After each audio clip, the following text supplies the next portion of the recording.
This is such an important clip. I'm going to go ahead and play it again. A little nervous about the install because we've never put up something like this before, but it was incredibly DIY friendly, and we were able to get it completely installed in just 2 days.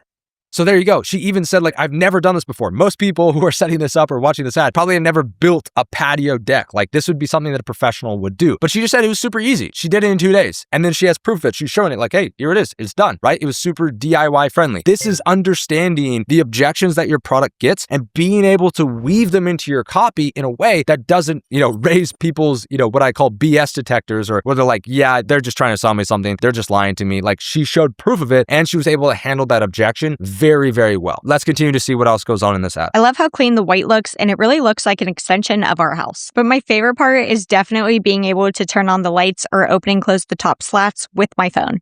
So right there, they're obviously just showing off some of the product, but I do like how she handled, again, another potential objection that they probably get, right? They probably get a bunch of people commenting like, oh, this is going to look like an eyesore. It's not going to look like it's a part of our house, whatever. She's like, hey, it blends in perfectly with our house. Probably another objection that this company has seen. So that's why they baked it into the script, right? And this is where, if you guys are getting objections on your ads, you have to learn how to handle those objections, right? People aren't going to buy if you're just like, oh, no, that's not a problem. Like, oh, you're worried about it like not looking good on your house? Oh, no, trust me, it's going to look great. Like, that's not good objection handling, right? But when you flow it in an ad properly, where it's like, oh, I'm actually surprised. It actually looks really good. It doesn't look like it's too different from our house, right? It feels more natural. And she's just, again, she's naturally overcoming the objection rather than just be like, oh, no, it's going to look great. Don't worry about it. Like, don't be a sales guy, right? Like, refer it to somebody like you're referring it to a friend, especially in these UGC style videos. That is one of the most effective ways to do it. Because again, the reason why UGC most of the time is super successful is because it doesn't feel like you're being sold. It just feels like somebody's sharing something that they had a good experience with, which that's what UGC should be. Unfortunately, people want to make money. And so it's turned UGC into like this selling machine. And so that's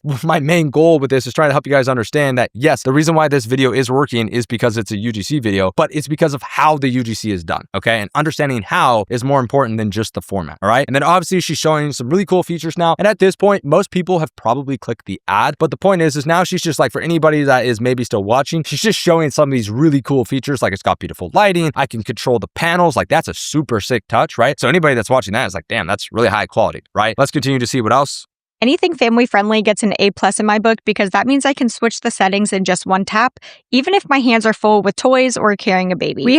So again, she's really hammering down on how this kind of fits into her life and how it can fit into the avatar's life as well. It's super family friendly. With one touch of a phone, I can make adjustments, even if I have a bunch of toys in my hand, right? Like, she's visually helping the user, especially at this point, this is crucial. She's helping the user see how it would fit into their life, right? And she's being relatable by mentioning specific circumstances that only that avatar would know. And so it's like, oh yeah, this person is literally me. And that's the goal, right? You want to be relatable. And that's why I go so deep on avatars with so much of the Evolve strategy, because the better that you know your customer, the more you're going to be able to relate to them and the more that they're going to believe you as well. Let's see how she wraps up the rest of this ad.